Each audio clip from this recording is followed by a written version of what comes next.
Hello, everyone. Hello. Happy Friday. Hello and welcome to the Brooklyn Rail's 709th New Social Environment. I'm Chloe Stagaman, the Director of Programs here at the Rail, and I have the pleasure and privilege of being your MC today for a conversation featuring Leda Catunda and Suzanne Herrera Li Puma. We're thrilled to welcome poet Stella Wong here to close today's program. Before we get started, the Brooklyn Rail acknowledges Black Lives Matter. Here in New York, we are on Lenapehoking, the unceded land and waters of the Wappinger, Canarsie, Munsee, and Lenni Lenape people of the Delaware Nation and Shinnecock Indian Nation. We recognize land acknowledgements are not a replacement for actual necessary decolonial work, but are a reminder of place, of the legacies of dispossession and enslavement that sustained and enriched the stolen land that we're speaking from. And now it's my pleasure to introduce today's guest and host. Since the 1980s, Leda Catunda has constructed a visual lexicon shifting between mass culture and craftwork, employing abstract painting and sculpture as much as pop art's collage and appropriation procedures. With the means at hand and conserving the traces of her process, Catunda's soft world insinuates a critique of the affirmation of identity through consumerism, reworking textile waste and the mechanisms of commercial culture. She's participated in 3 São Paulo Biennials, and her work has been featured in institutions around the world. Artist, educator, and scholar Suzanne Herrera Li Puma works at the intersections of Latinx and Latin American arts, intersectional feminisms, and critical theory. Herrera Li Puma was a 2021 ACLS Leading Edge Fellow at the nonprofit Breakthrough in New York, and she holds a PhD in rhetoric from the University of California in Berkeley. Her corazón lives and works between New York and Lima, Peru. And with that, it's my pleasure to pass it over to Suzanne. Thank you, Chloe, and thank you, Leda, for joining us today and everyone who's here in the room. We're so pleased to be here together and discuss Leda's show that is up right now called Geography. And we're going to just start with some images from that exhibition. So yeah, Chloe, if you want to do the screen share, and then Leda, I'm so honored to be here talking with you today and excited for our conversation. And we had talked about, you have written a text, just to sort of a brief text to introduce the exhibition. I thought that might be, maybe we could start there.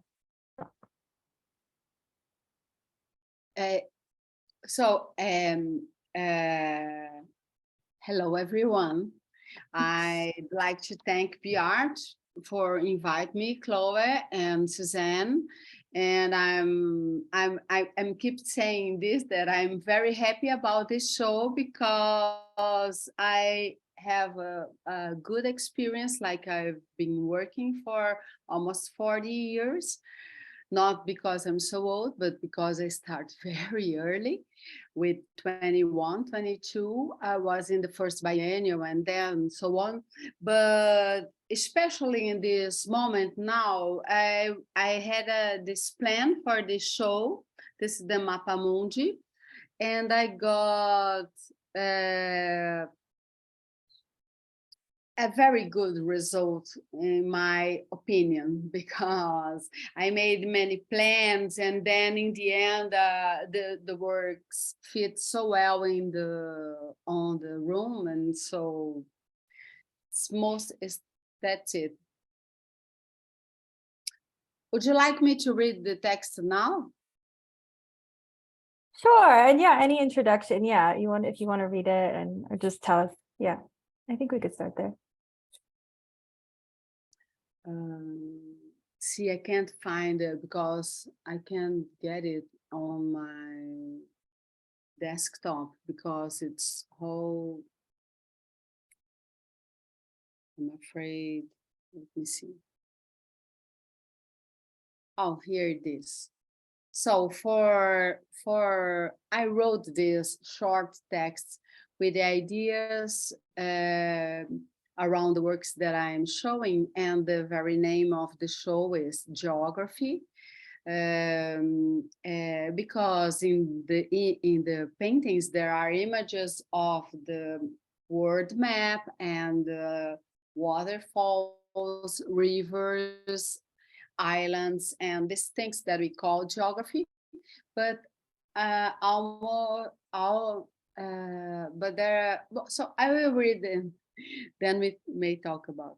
This group of works presents a subjective geography and reveals a natural world structure by the artificial, by the synthetic and hyperbolic universe of images in which we are so deeply immersed.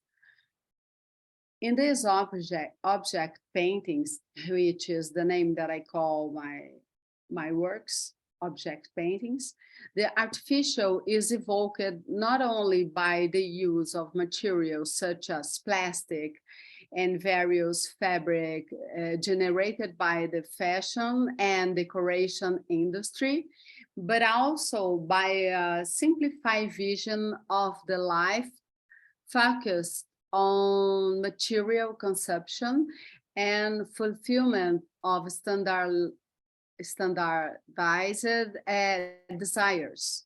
These desires that we see on the social media, like the symbols of this value, such as famous brands and images of a car, nature, and celebrities, are often appropriated from t-shirts, because I work with cloths, and so I may found lots of images in cloths, printed in cloths. At first, the appropriation of images highlights the choices, as well the aesthetic of a society that creates them. It's like the way we choose to dress ourselves, or to be surrounded when you are home, and all the stuff, furniture, walls, and everything has images nowadays. At first, the images are then organized as a collage in a loving way, in part celebrate a legitimacy of everyone's search for identification, comfort, and happiness. So would you like to make a question, or Suzanne? Thank you so much for sharing that, Leda. It's such a rich description. Yeah, I mean, you described, so I was, learning with some of your earlier work. You've worked with textiles from very early on, and you've worked with, from towels, sheets with printed materials on them, and here you t-shirts. So there's this whole range of textiles, and the images are really woven into, or dyed onto, or printed onto, right? There's the textile bears these images and this whole kind of visual world, and this world of commodities. And so I was so struck by how, you say, like, when you begin to start using these materials and also these images, there's a kind of reflection. It's just a very direct reflection of saying, like, well, this is what we're, one of the major forms of material that our culture is choosing to produce. Like, these mass-produced textiles are everywhere. But then also, it's what's also so shocking about coming into your work is I wouldn't have guessed that, seeing it from far away, right? Like, there's this interplay in your work where your transformation, or your use of those materials that you describe as kind of organized in collage in a loving way, and also really transforming, they become your color palette, they become textural. And so today I'm so excited to talk about all the different ways that these materials move into your works, and then also become transformed through how you work with them. And so right now, so the exhibition, just to situate people who haven't been yet, there's one large room, and we've been seeing pieces from this very large room. Maybe Leda, that tall piece is several meters high, maybe like 3 or 4 meters high. very tall, like 20, I would say maybe 20 feet. So maybe that's 4 meters or more. And these, again, like, it's hard to completely get a sense of the scale, but, you know, these are, you know, 6 foot by, you know, 9 or 10 foot installations on the wall. And so we're going into, you know, these groupings of installations that you've created. And then to the side, this is what we're looking at right now, is a smaller room that when you first enter, there's a smaller room, and it has this wallpaper and has some of your small object paintings and collages. And so I thought maybe we could start there if you want to, because it is, when I entered that room, one of the things that for me happened was I really felt transported into your world, your visual world, even as I could read. It was very legible to me that you were bringing in, you know, all kinds of things from other places, images maybe being transcribed, or you were redrawing.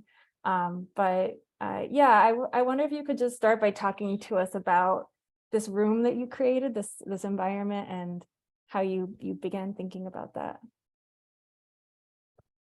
Thank you for a question. And like that was exactly the idea when I planned this wallpaper, is like to, because this wallpaper is made like a digital collage, where I took images from older works that I work much with these round shapes. And so I choose the idea of egg, even if there is an avocado there. But they came from collages or prints or other paintings. And so we modify a little bit the images and put them together in this pattern to get this wallpaper. And the idea on the little room, it was like changing the light and make this lots of information beside the paintings. And so this is, I enjoy the way you describe like my word, because it really is. But first, I'd like to make a brief introduction about appropriation of images. That it starts in the beginning of the 80s when I was studying, and we had a lot of drawing design, something a bit academic, like trying to put things on the paper. And I thought, why should I design or create a new image if we had already?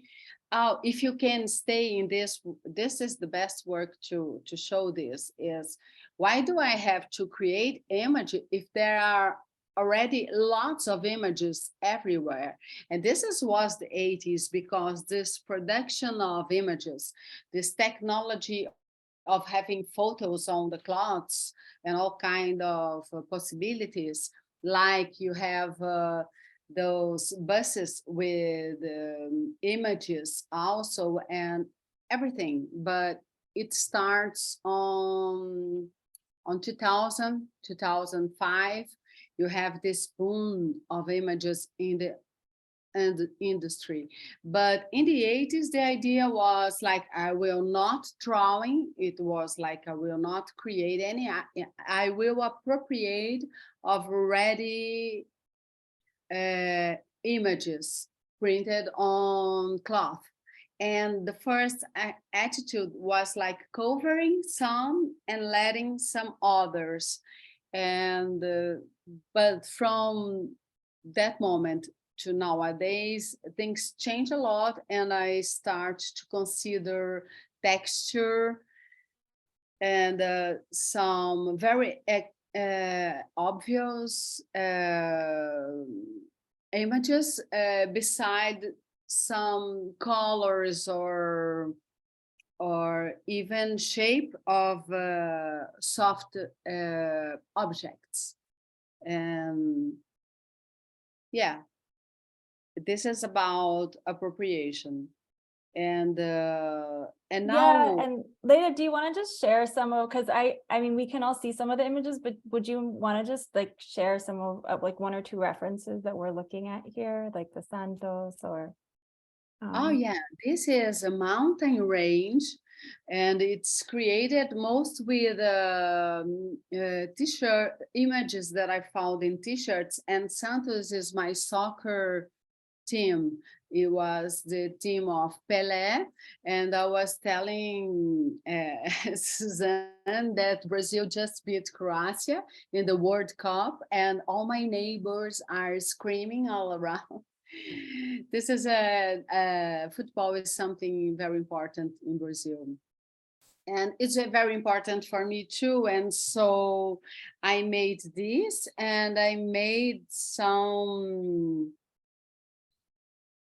two shows all about sports images, because they are so strong, strong colors and name and numbers, names and sponsors, everything in the same cloth. And not just football, but also skate and basketball and other sports. And it was in 2015. It was very nice to have a chance to work with this kind of material. But here I mixed some of those images with these little tongues that works a little bit like a textures. yeah, And the gray semicircular shapes like at the bottom of some of the pieces.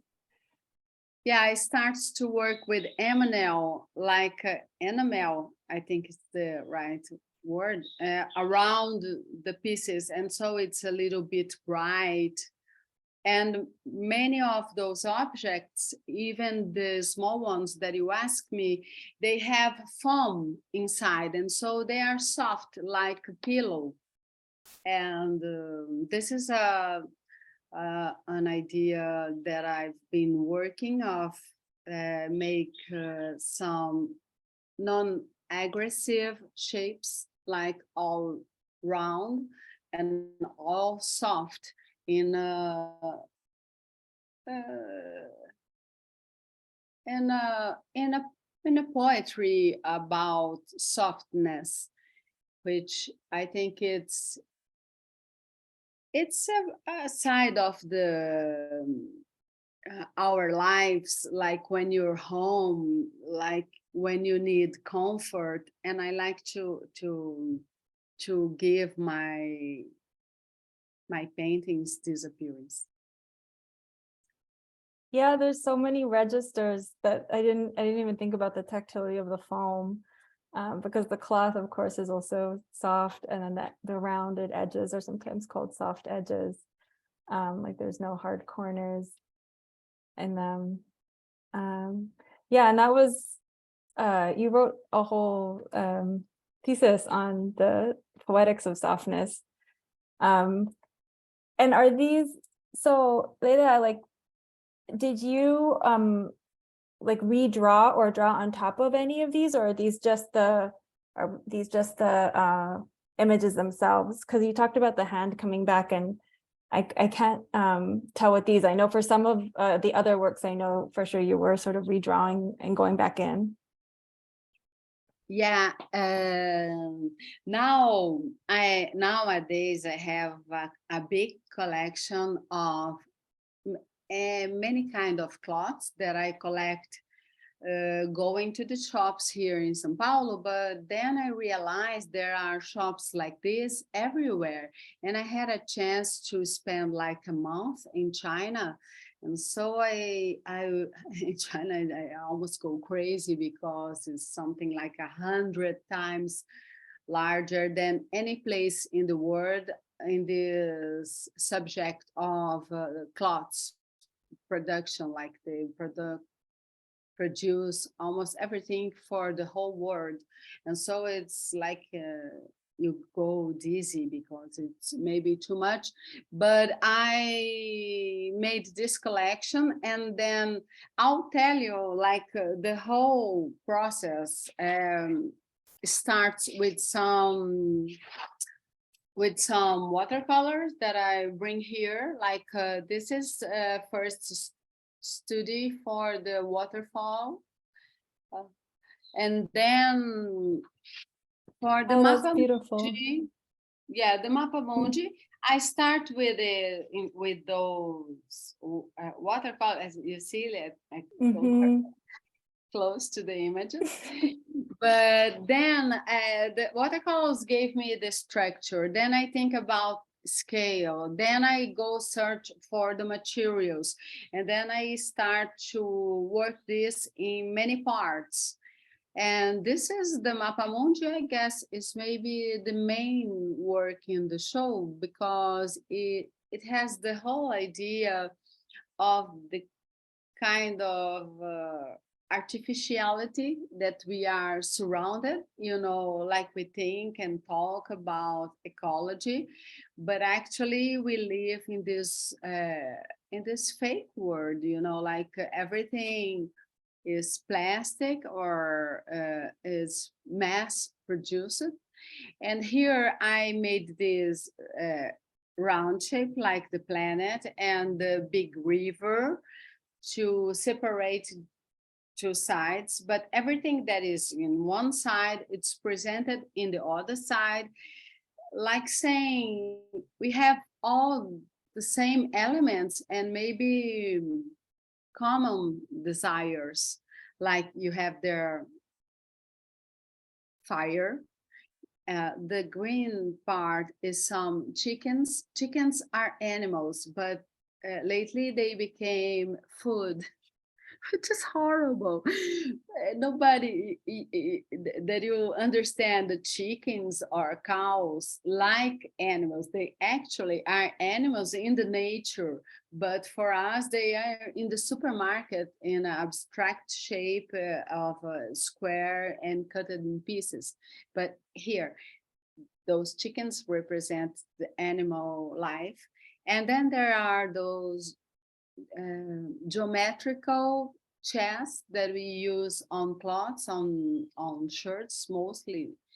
And the pink part is some stones. There are the minerals, and then there are football teams like the black and red and the white and green. It works for all over the world because the colors are the same and they are always in the stripes. And the little house in the mountain is the common dream that we see a lot on the Instagram. A beautiful place with the water in the mountain with oxygen and everything, but it's just in the picture. I talk a lot, you know, excuse me, but I ask for the people in the gallery, what was the last time that they have been on a waterfall, like swimming and under the cold water, and nobody remembers, and neither do I. And so those images and the whole idea of good stuff in the world, sometimes they're a little bit virtual, you know, you have images to think about, but you're actually working like 8 hours a day and fighting for money and buying new stuff for your own place. In a philosophical way, it's a bit about choices. What are we choosing? Why we are choosing to live this way? And that's it. Thank you so much, Leda. Yeah, you know, I had looked at this piece for such a long time, and I still didn't see that the balance that you pointed out, but you had mirrored. It's sort of each piece had an element on each side of the river. Actually, I forgot this light blue pieces. There are some fingers that bending. They are abstract, they are subjective, you know, like the things like phenomenons or phenomenology, like things that you don't understand that happens in everyone's life, moods, feelings, sensations. That is much what we are. It's all about, you know, like you have a rational life, but you have also a spiritual life, and it's so complex. This is something that I like to think about. I think it's not practical. It's not. I work a lot. I got a lot of money. I'm a winner, or those ideas, they don't fit, you know, in life. So I like to think about desire and new choices. Yeah, well, also there's something, I mean, across the writings I found on your work and also just my own experience, there's a real warmth to your invitation to the viewer into the work, and the, you know, as damaging and hostile as like the human ecological relationship has become, and that, you know, all that alienation and extraction logic, there, I think you are really also very, you know, the sense of like a home or like a certain warmth that's both a desire and a presence is so palpable in your work. And I was thinking even just now, like what textiles, you know, and what surfaces we're, you know, kind of in contact with on an everyday basis, and that materiality, but then also your your reflections on like, well, what if this isn't just mapped but transformed? Like the map isn't just the kind of infinitely dark map of like a closure of possibility, but that you know, you're working with these materials, and part of that, the Mappa Mundi was one, and the original, the first image we were looking at with the soccer, I was thinking about how some of your works, they almost remind me of windows, like of images passing through windows, like we're getting your show, you know. I have a sense that I'm looking, I think in your statement about geography, you said one movement of the work is to, in the sense that you're, you know, appropriating an image, representing it, is just to reflect, that there's like a kind of reflection, active reflection. And then of course there's your transformation, but that the affect of what happens in that transformation and that reflection is so singular and so interesting. Well, so since you're speaking of waterfalls, do you think of this piece as a waterfall? It's evocative. Yeah, the word I use in Portuguese it's about scale, but Scale, yeah. is not the same as escamosa, which is a word in Portuguese that is more mysterious, somebody that looks like a snake, a scaly, but actually it's a golden waterfall that we have a lot here in Brazil. We have a lot in all over the world, because when you have this change of high, you have the water that goes there. It looks so fantastic. It's such an image. But what you're saying about the stones and those materials, and even on the mountain range with appropriation, is that I count, in a way, I count on recognition. People recognize something that they have in the house, surfaces, or through the tactile aspect, you know, like velvet or plastic. And I expect or I plan to my observer that it reminds them from something that they have home, or something they have in the house, or they had in the wardrobe, like in their lives, because we are sharing most of this stuff during our lives. And so I think when you recognize something, you have a memory. And I hope I'm sharing my memories through these shapes and images. And actually, I think this is what art is, the power of art, you know, like through subjective images, you go for subjective memories, and you open the meanings, and you may transform your ideas and change. I think changes are always good. It's polemic to say, but even some bad changes take you to new places. And I like the way art make this with us, you know.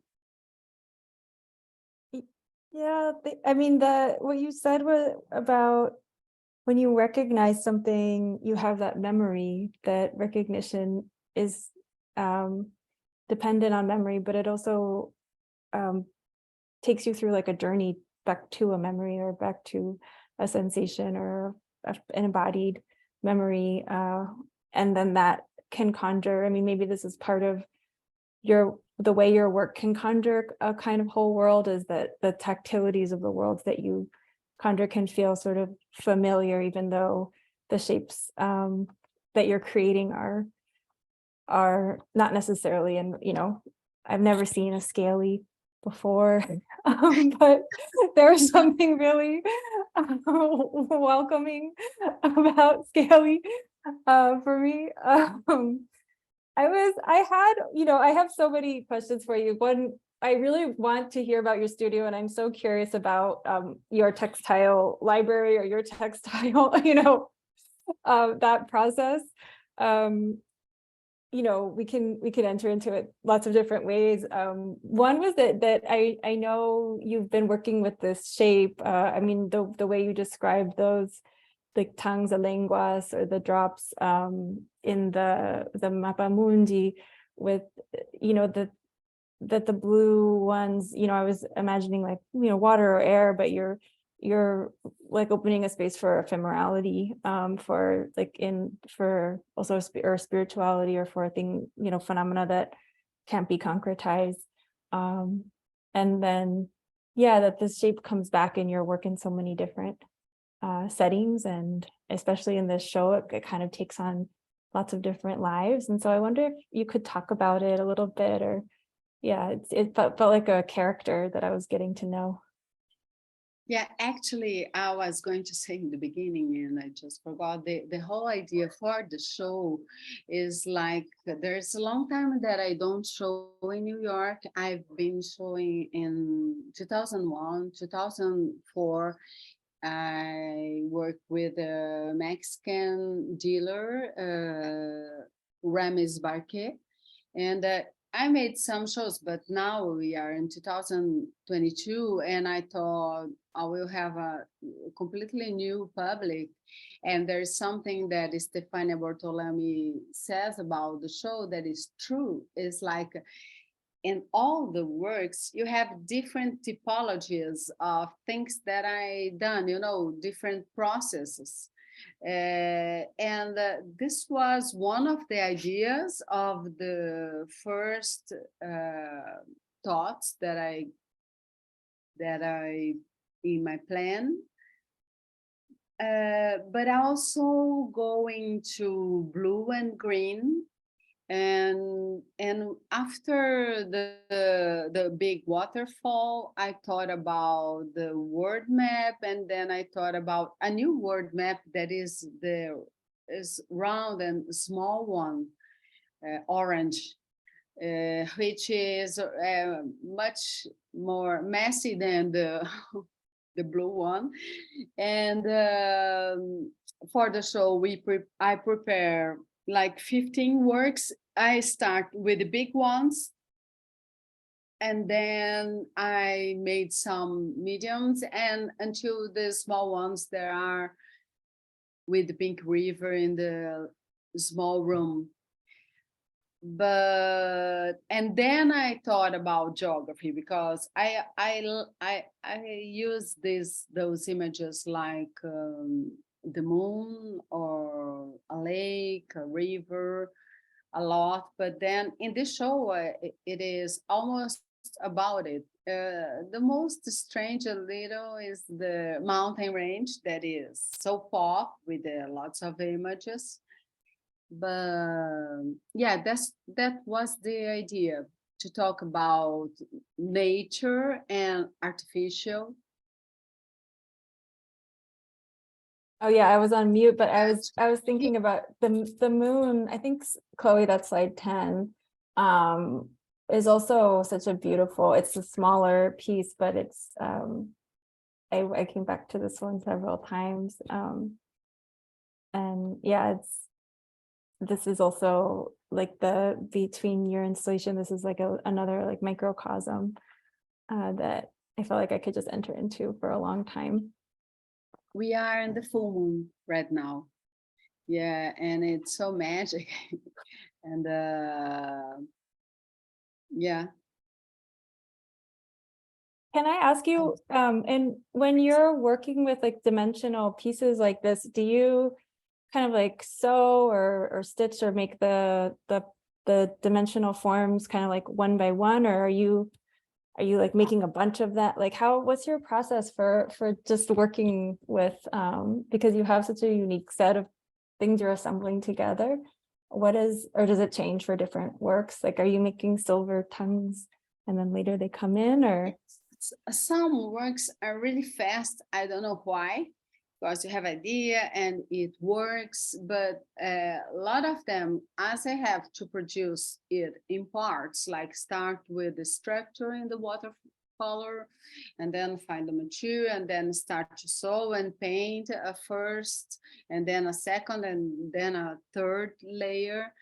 As you asked me if I work above the images, I work a lot, because to bring them all together to a same level, because when things are raw, like the way you buy, and so they belong to different words, and I want everything to come to my word, and so I use paint, usually acrylics, and to put them together in the same color level, texture, and yeah, but as they are objects, and sometimes they have wood structures, it always takes a time. As for the Mapa Mundi, it takes almost a year to go into each part, try and giving up, and to find the little house in the mountain. The little house in the mountain came from a rug of my existent ugly rug with lots of houses in the mountain. And so typical, and then she gave it to me, and I put in the work. It's funny how things come from different places also. Yeah, I can imagine. I think once like people know you're working in a certain direction, maybe people are like bringing you cloths, bringing you rugs, bringing you. Yeah, it's true. And you see, those small ones, they are very important in the process, because I may go wrong. Doesn't matter, because they are so small. So I put everything together just to try to find an image, the symbolic, to mix everything. And so this start with this leopard, which came in a cloth with a lot of leopards. And so I took just one, and I put some plants around, and then I found the back, then I put those stones, and then those little fingers are the way that I'm calling this texture. And then that's enamel painting around, above and around. And then suddenly after this, I made the mountain range with lots of them, but I had to make this one first, you know. And so after the watercolors, I made some essays with this, with the collages, but also with the small ones, like this landscape. It's much about this texture. And then there's some green part. And when I have no idea, like I put the sky and the sun, like it's transformed in a landscape. Yeah, And Chloe, could we go to a close-up of this one? I think it might be one or two more down. Yeah, there we go. So yeah, see, and this is also you know, called landscape. this is very Brazilian sun, very yellow with a very blue sky. And I'm very interested about the surround, you know, the thing that goes around, because nothing came from nothing. And so I like to create this atmosphere on the frame. Mm-hmm. And a soft frame is a soft images with a soft frame to a soft word. That's so beautiful. Yeah, and so you know, since you've mentioned the foam, I'm kind of seeing it in different. So does this frame have a little bit of foam, or it's just rounded? Yeah, it has a lot of foam, It has and then it goes through a wood structure. Yeah. Yeah, I one of the thoughts I was having is you're in this room, there's these pieces where the landscape really becomes three-dimensional and comes out, and there's the fingers and then the puffy fingers, and then there's your work is so layered, and especially in this room. So this piece, I was curious, do you, I mean, and maybe there's no answer to this, but as an artist, I'm always curious about this. Like, do you, what is, I mean, first of all, I'm very curious about the layers in this piece, but also just with a piece like this, do you have a sense of like when you're finished? Because in some ways, you know, your world, I think like sometimes the layers could be infinite because you're so attentive to like just a little bit here and like a delicate, you know, movement here. And it seems like so much care is put into the layers and kind of adding, but then I wonder, you know, I can imagine that you're working with like this vast array of claws and this vast array of textures. And yeah, how do you arrive at a point where you're like, okay, I'm gonna stop? You know, I was talking about another day in a show of a friend, and she is my colleague, like from the 80s, and I think we belong to this very good time in art that artists may work with any kind of material, more or less technology, more or less money. And so this freedom that we have to choose what we want to talk about, and it makes me to try to find new shapes. I like the shape of things coming down, like suffering effects of gravitational effects, like they, like us, like we are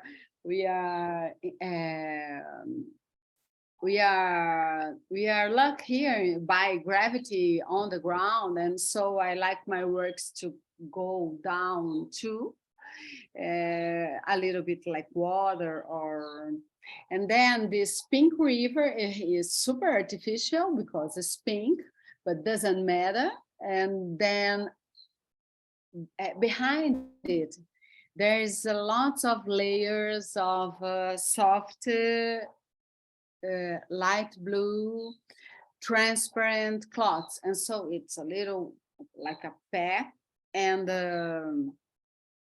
And this golden part is a cloth that I found in Bahia with the typical images of Bahia, capoeira, and the landscape and coconut.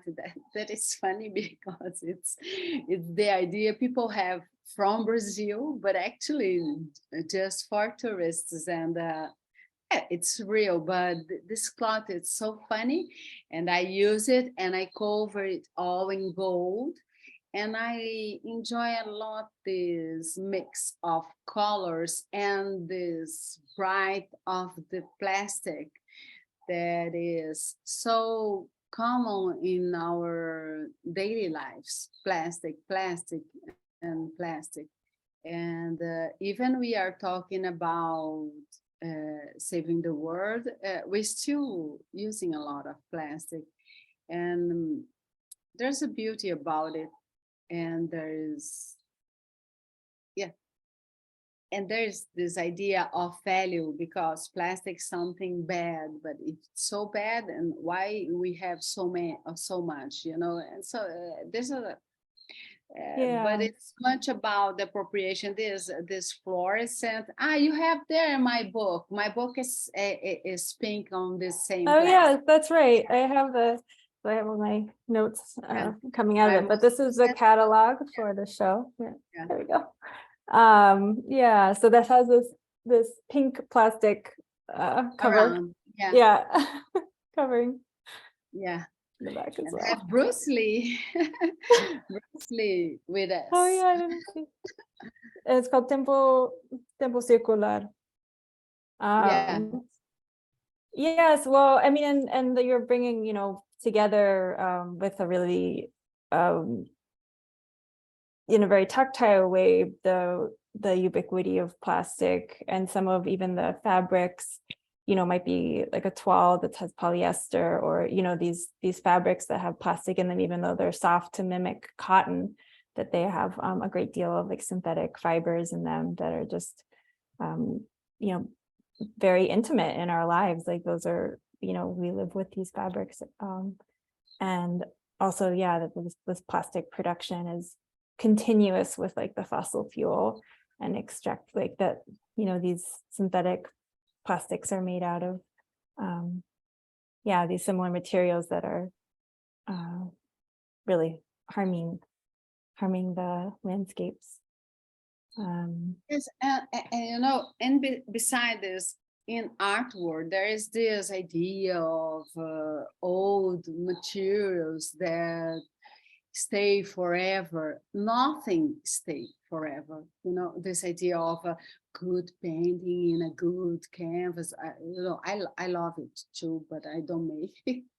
And I like the idea that we can mix everything. Maybe it ruins, maybe it gets old. Everything gets old, and so this is one of the ideas that I like in contemporary art. You may work with foam or plastic or even produce this ephemeral works, which gave you freedom and then performance. And then what matters is like the intensity of the poetic or the poetry that you bring in the work. Because I think we are living in this moment with lots of art fair and consumption of art, and maybe some 19th century ideas of conservation, and I think artists should go further, like Joseph Beuys. I love this idea of Beuys' works, or Duchamp, or many other artists that open big doors for the other artists. Well, I mean, the comment you made about plastic made me think, the question of how long something's going to last can be within a sort of closed fine art, studio classroom or a marketplace, can become, very can sort of take on both, like, as you noted, like a 19th century kind of conservationist type quality, but also a quality that is maybe disconnected from the material reality that we're all living in which, you know, the plastics that we use and create and the minerals that are in the computers that are letting us talk right now are going to coexist with us and, you know, many future generations. And like plastic is actually incredibly durable in sort of ways. Like it does change, it does age, but like part of the problem is that it doesn't biodegrade in the same way that a lot of organic materials would. And so yeah, that, you know, I think that in a very like oblique way that quality is, you know, in that that work that has like such a large amount of that like shiny recognizable plastic really comes forward. Yeah, I think this visuality brings a meaning that is a meaning that I like because it's about this daily life surfaces. And I think we have to shake, I'm trying to shake a little bit like art conventions, you know, because there, especially we are living this moment also with very conservative ideas on politics. And I don't think it belongs to art. I think art have always to go further, you know, open doors. Oh, you can understand, no problem. Yeah, you can do things that nobody understands. This is no problem. Like nobody understood Van Gogh for all his life, and now everybody love it. And so I think it's about risk. It's about to think to the unconventional ideas and to open mostly to be able to include different natures, different people, different cultures. It's been very curious to watch the World Cup of football that I'm obviously watching because Brazil is winning, and but it's in the Qatar. It's they forbid all the beer in the games, and so nobody can drink, and it's a very different culture. And all those men on those tunics, white tunics, like long dresses, is some images that are not very, you see pictures, but now you're seeing the whole country there.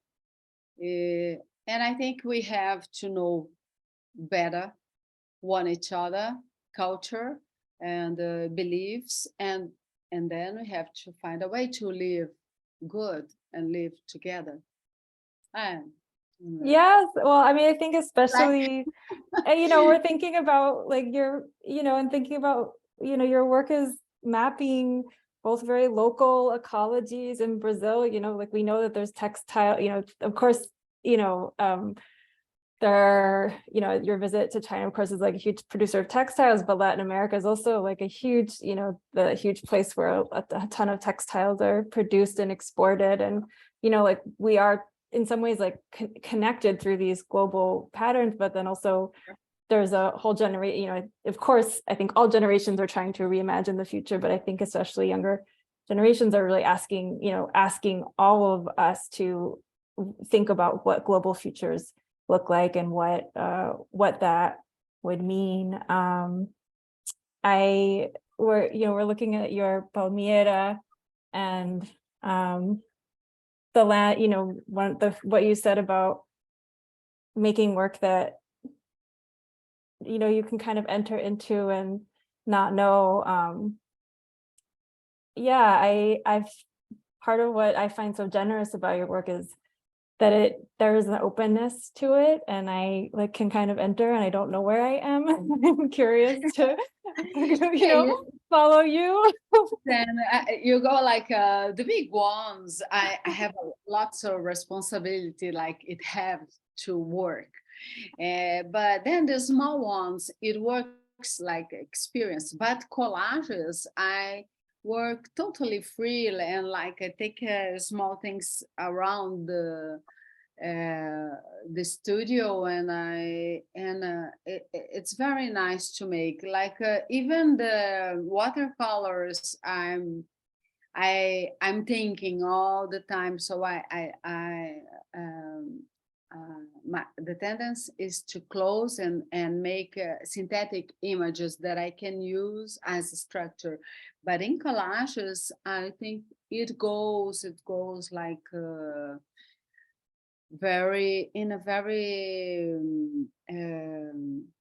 a very crazy way, you know, like and then in the end it ends like when it ends, you know.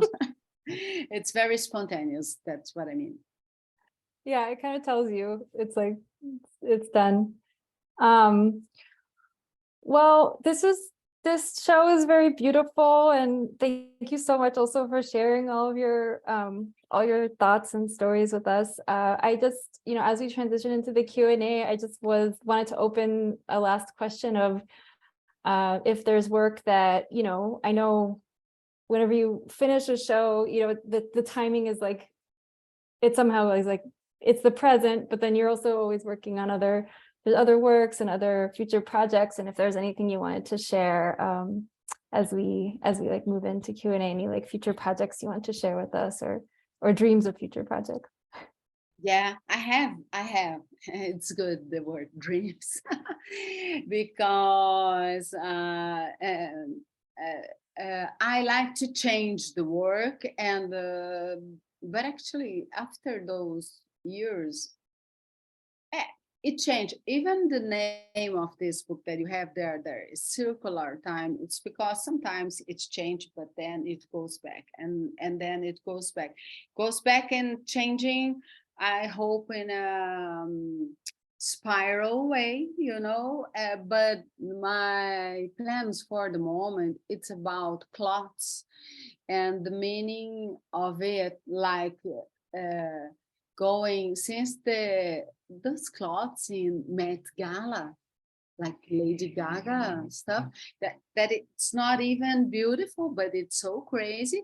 But then moving to sports clothes or religious clothes or any kind of clothes and its meaning, you know. And so it's so important, like if you're going to a marriage party, if you're the bride, and so you're the bride, you're on white, you're poor and pure, and that's what I'm thinking about, the meanings of the clothes that we build. They look like fantasies, like businessmen's clothes, and so I'm thinking about its meaning, its colors, its shapes, and I'm planning to make some big, new, different works to show in the future. In this moment, the studio is a big mess, full of jeans and the veils and transparencies, and so I'm putting it together. Thank you so much, Leda. Oh, thank you, Suzanne. Thank you, Leda and Suzanne, for that very generous conversation. We do have a few audience questions, and the first question is going to be from GE. GE, I'll allow you to unmute now. Thank you so much, Chloe, Suzanne, and Leda. Fantastic work, amazing. How did you first come to embrace ambiguity, which seems to be wonderfully protective of our sensibilities against critical dogmas and the way they get placed on us and the work and everything else? And how did you work ambiguity into your making, and how did you first come to do that? See, I try this a lot, like it's part of the plan to because this ambiguity, it makes the work, it's possible to have different views on the meanings. But my first appropriations of images that I cover And then I added some images, but they were very figurative. And some of the things that I found was like Donald Duck or something like a child universe, because they print lots for kids to buy. And then after in the 90s, I chose for a little bit more abstract shapes, to don't have just one way of reading. And so those watercolors helps me a lot, because I like the synthesis of images, the parts of this, and then I go choosing the material. Sometimes it doesn't work, then I have to change until get like an alphabet of meanings that I put together. And sometimes it's a bit mysterious, ironic, or sometimes it's more like literal. But I thought a lot about it, and then there is a special moment. That is the moment where I choose what I'm going to show, because I don't show everything, and how it works together to pretend a specific sense for each shows. And that's how I can tell you something. Like I was invited and I made a show with Judy Chicago, which was a great emotion, because I'm a big fan. She's such a amazing woman with a crazy works, and but her work was very much more literal in a way. It was figurative and have a specific messages. And then I said, how I'm gonna work with this? And then I chose hot colors like orange, yellow, and red, and I made lots of red works. And then in the end, when we put it together, it mixed so well, like being from different times, from different cultures. And there was not feminine, there was feminism, but also femininity or something like this. And maybe because it was all red that I went to green, blue and green in this show. Oh, so wonderful. Thank you so much. Thank you. Thank you for your question. Thank you so much, GE, and thank you for that generous answer, Leda. The next question is going to be from my colleague, Eleanor. Thank you so much, Chloe. Leda, thank you for this. It's been such a beautiful talk. I wanted to ask if there's a particular question or concept that if you could choose, you would want the audience to have in mind as they move through your exhibition. You mean something that I didn't say yet, like to think about? Yeah, I don't know. I can run from this moment. Like in Brazil, we just defeated the right wing to the left wing, and this guy before, he closed all the cultural places and cut the money for culture. And being an artist and also a teacher, I believe in this education through art. And I liked also the idea that Joseph Beuys said, that everybody is an artist. And I truly believe it.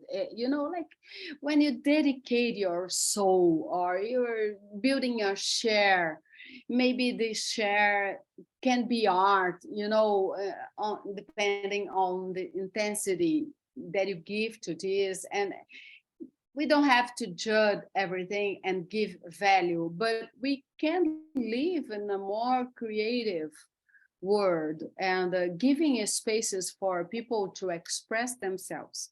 And Yeah, this is a constant idea for me to have, to see art, to work with art, to create spaces. I love also Rudolf Steiner's idea, anthroposophy, which is also about building things yourself, your own clothes, it's much more than this anthroposophy, but also it starts with the things you have around, you know, and I think this is a great way to understand the things that we don't understand, the mystery, the phenomenon, you know. I love also the ideas of Merleau-Ponty and phenomenology people who says how much oxygen is between me and the other object. What is in the middle of this? Because there are things that if you don't see, you feel. And this feeling changes. What is this about existences? And if we don't have art, what are you gonna have? That music, color TV, refrigerator, and but there is much more complex stuff that I love when an artwork like this retrospective of Alex Katz, the big paintings on the last floor that he made just now. He's so free, and this is so intense, and so that is something that always go in my mind. And I try to make all my actions, all my works, or my shows, and I call it circumstances. I believe artists can work special circumstances for its ideas, for its works. That is not just art fair, success, or money, or anything else. Is a behavior, is thought, is philosophy, is music, is everything related with poetry. We actually, I love this idea that in the end we will hear some poems. It is amazing. Very sensible from the BR people. Thank you so much. We have a question from Dan in the audience. Dan, I'm going to allow you to unmute to ask directly if you would like to. Yeah. Hi, Leda. Leda, Hi.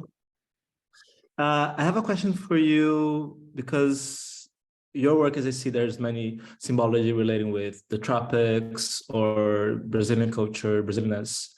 And how was it to make this solo show for a USA audience, this solo show? I'm curious about the creative process.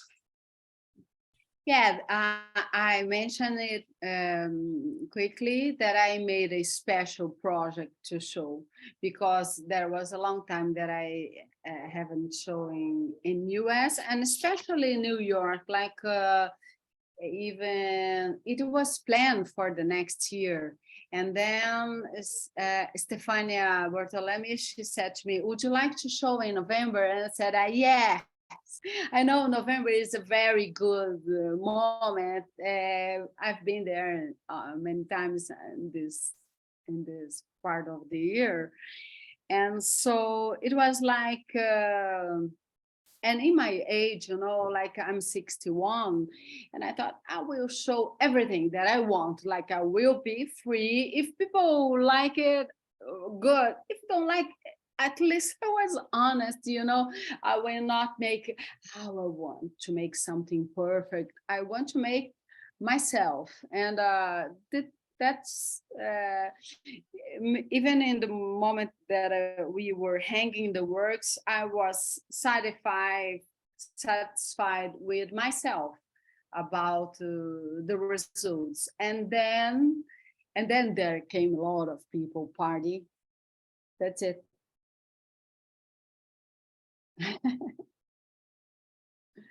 He works with me. He was my assistant, but now he lives in cold Germany.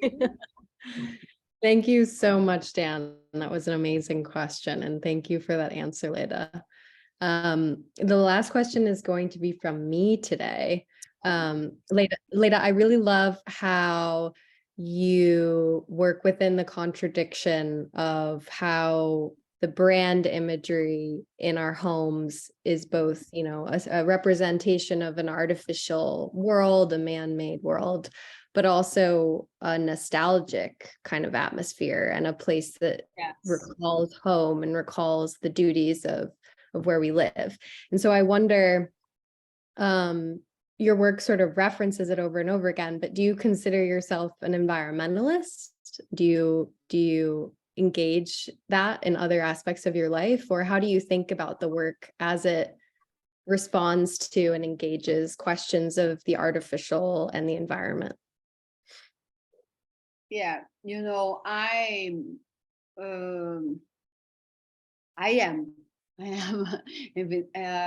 My mother was a landscape designer. My father was an architect, and so they were all the time thinking about what you're gonna put in the world, how you're gonna build and put the plants together. My house is full of plants. Like here, I have some 6 trees on the street and some 10 trees around the house. It's a little forest. And but in the work, I particularly don't believe in the very direct messages. Unless you're totally conceptual, which I admire a lot, but I'm not. I'm a Baroque person. And so when about this artificial environment and these memories that the textures give to the observer, it's a bit a different response, but it is about comfort. I think anyway, even beside you being politically correct and a good person or a bad person, but everyone has this desire that goes above everything. Sometimes you have a plan, but actually it's not exactly that what you desire, and then you change plans because of it, because you have an idea for your existence. And so these things that we put inside of the house and we put close to us, or that we made effort to buy it, things to be comfortable, because there's just this life, and you're in this moment of the world. You can't go to the dinosaurs, you can't go to the spaceships, but I'll show you an object. My teapot. I changed this because with the other pot to be a contrast, and so this is a sort of an example. It's full of a little flowers, very oriental kind of Japanese teapot, and I like so much. Even when you discuss taste, good taste or bad taste, it doesn't matter. What matters, because it's funny, because sometimes you go to somebody's house, you say, oh, it's so ugly, he has just ugly stuff, but for him it's beautiful. Even in this work mountain range, there are beautiful stuff, and there are some ugly other ones, and like some tattoos are so ugly, and you think, why people choose this? But this freedom of choosing is represents your freedom to look for a special place for you. Identity, you know, it's about identity, to choose. You're gonna listen to jazz, you're gonna listen to Metallica, you know, whatever it pleases you. It's the good side of consumption society, and it's about a human truly true feeling, you know. Like what you're gonna give to your kids, you're gonna give to your mom, you're gonna give to you. And I love this, to observe what people chooses. I had this idea. I like the thing the other people are liking, because I think it's so nice. Yeah. Thank you so much, Leda. And just a big thank you again to everyone for joining us today, and to Suzanne and Leda for today's conversation. At the Rail, we have a tradition of ending our community events with a poetry reading, and it's my absolute pleasure to welcome Stella Wong. Stella Wong is the author of Spooks, winner of the Saturnalia Books Editors Prize, and American Zero, selected for the 2 Sylvia's Press Chapbook Prize by Dinez Smith.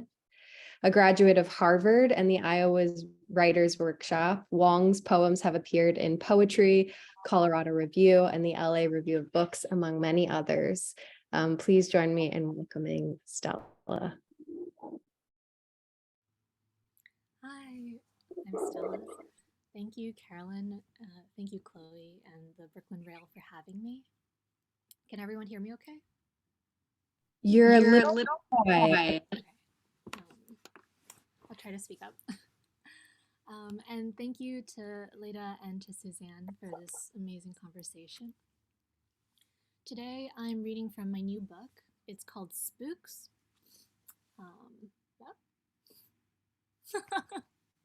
Sorry. Well, the cover got blurred out, but tried. And today I'm reading 3 poems. The first one I'm going to read is called Not Your Bernini's Daphne. So the context for this is after, speaking of textiles, latest textiles, this is after Christo and Jean-Claude's Wrapped Trees, which is a sculptural installation where they take a lot of fabric and rope, and they make these big installations. And this particular one is in Basel, Germany. Not Your Bernini's Daphne. I wish I were a real tool, not Pinocchio nor Father of God, tinkerer, who lies about lying with structures at his disposal. What kind of father has a child and lets him run around a tree? If the child had a mother, figure she'd have him human in no time at all. Let me be instrumental. In this reanimation, my mother is Penelope, looming nightmares of an unwound shroud to mummify the family tree. I wish I were Turbine, O telekinetic superheroine. To please mother, sap the ichor, rub Leafy's genie bottled with 2 X's. Tango and spar, all stars. Don't weave in crowns for a hollow king. Fuck that noise. I destroy the nest. Come bless your woodwind with a mouth to speak. I will sing out your victory.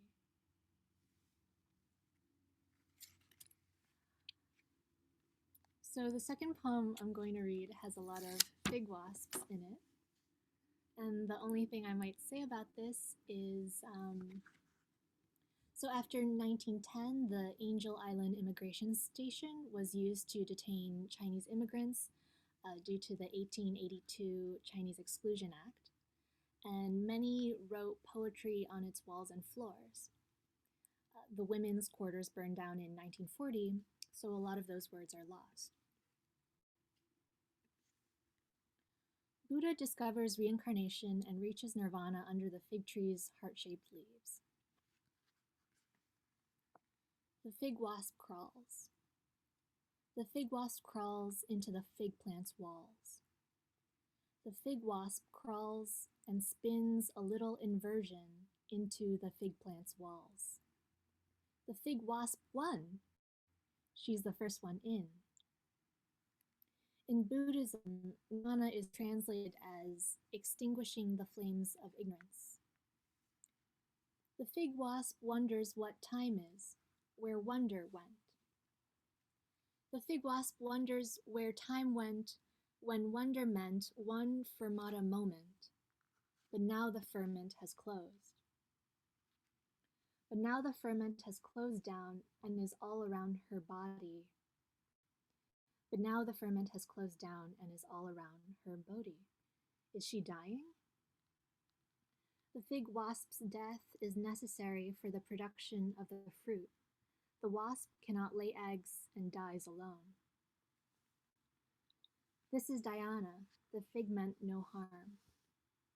The fig meant ahimsa, but inversion. The fig meant ahimsa, but in this version, inversion wouldn't be undone. In Sylvia Plath's The Bell Jar, the narrator says, quote, I saw my life branching out before me like the green fig tree, the tip of every branch like a fat purple fig, a wonderful husband and children. The fig wasp wandered deep down in a nimbus. The fig wasp wondered if, deep within, she had become a fig on her own.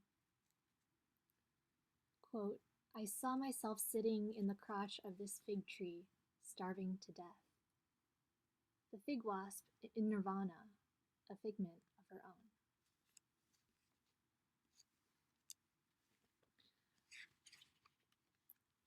So the last poem I'll read today is the last poem from my book, and it's a really short one. Thank you again for having me, Carolyn and Chloe and the Brooklyn Rail, and thank you, Leda and Suzanne. After Marianne Moore. Pigeon. This is the mess. This is the age we wrought. This is the message, and it's taken ages to get it to you through all these waves, on the fields, overseas, and don't shoot the messenger, but I will leave it here for you to read next time. Thank you. Wow, thank you so much, Stella. That was amazing. And if you don't already have a copy of Spooks, we included a link in the chat for you to purchase a copy. Thank you again to Leda and to Suzanne for today's conversation. And thank you to the team at Bordalami Gallery for helping us prepare for today's event. We, of course, would also like to thank the Terra Foundation for sponsoring the NSE program and making daily conversations like this one possible, and for their support of our growing archive. You can view today's event and our full archive on the Rails YouTube channel.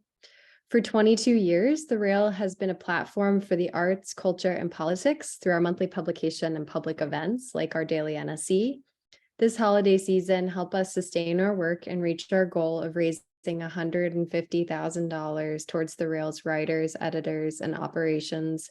Your support will keep our issues and events free. You can donate at the link in the chat. And if you're free on Monday at 1 p.m., join us for a conversation with Gerard and Kelly, and Charles Chaffee will conclude with a poetry reading by Violet Spurlock.